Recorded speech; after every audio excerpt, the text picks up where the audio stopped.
Ce sont d'abord des gendarmes en civil qui pénètrent en premier dans les établissements afin de vérifier que le pass sanitaire est bien demandé à l'entrée.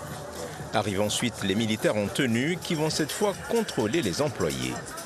Les deux établissements visés ont déjà fait l'objet d'une mise en demeure, alors les gérants sont beaucoup plus vigilants, même s'ils avouent leurs difficultés à faire respecter les gestes barrières.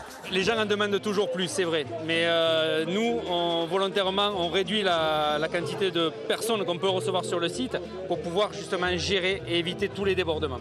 Le plus facile, c'est le contrôle du pass. La jauge, on arrive à la gérer sans trop de difficultés. Ce qui est infernal à gérer, c'est le port du masque. Les personnes récalcitrantes sont difficiles à gérer. En début de soirée, c'est pas très complexe. En fin de soirée, ça devient périlleux. Pas facile en effet pour les fêtards de respecter les contraintes sanitaires, mais la majorité s'y résigne. En effet, c'est pas évident forcément.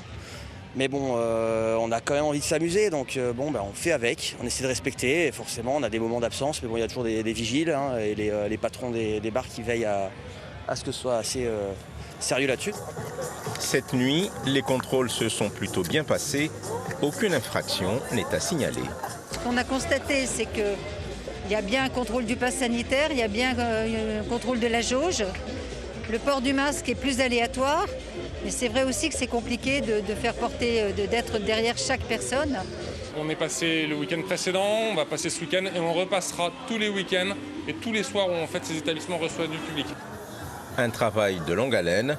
Les militaires promettent de rendre régulièrement visite à ces établissements de nuit.